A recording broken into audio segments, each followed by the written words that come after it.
அனைவருக்கும் வணக்கம்.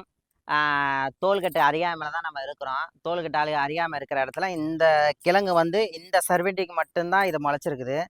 இதோட சிறப்பு என்னன்னா, அப்போலாம் இது வந்து கிழங்கா தோண்டி இது வந்து காட்டு கிழங்குன்னு சொல்லுவாங்க.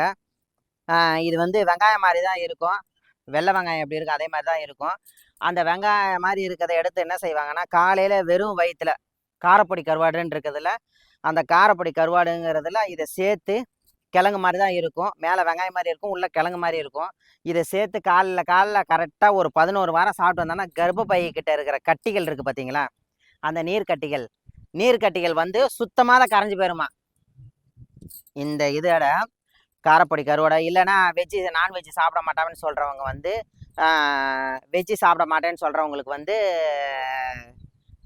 இந்த இந்த கிழங்கு மட்டும் தோண்டி போட்டுட்டு பூண்டு நிறைய சேர்த்துட்டு சாப்பிட்ணுமா. சாப்பிட்டா அந்த கர்ப்பப்பையில் உள்ள நீர்க்கட்டிகளும் அந்த உள்ள காற்றுகளும் வயிற்றும் க்ளீன் பண்ணி விடுமா.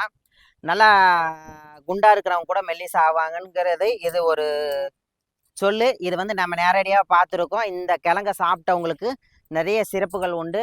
நல்லாவும் இருக்கிறாங்க. இப்போ சாப்பிட்டவங்க நல்லா இருக்கிறாங்க. நம்ம தெருவுலேயே நிறைய பேர் சொல்லியிருக்கிறாங்க. அவங்க சொல்லி தான் இந்த கிழங்கே உங்களுக்கு அறிமுகப்படுத்துகிறேன். இதை நானும் சாப்பிட்டு பார்த்துருக்குறேன். எனக்கு இது சாப்பிட்டதுனால 2 நாள்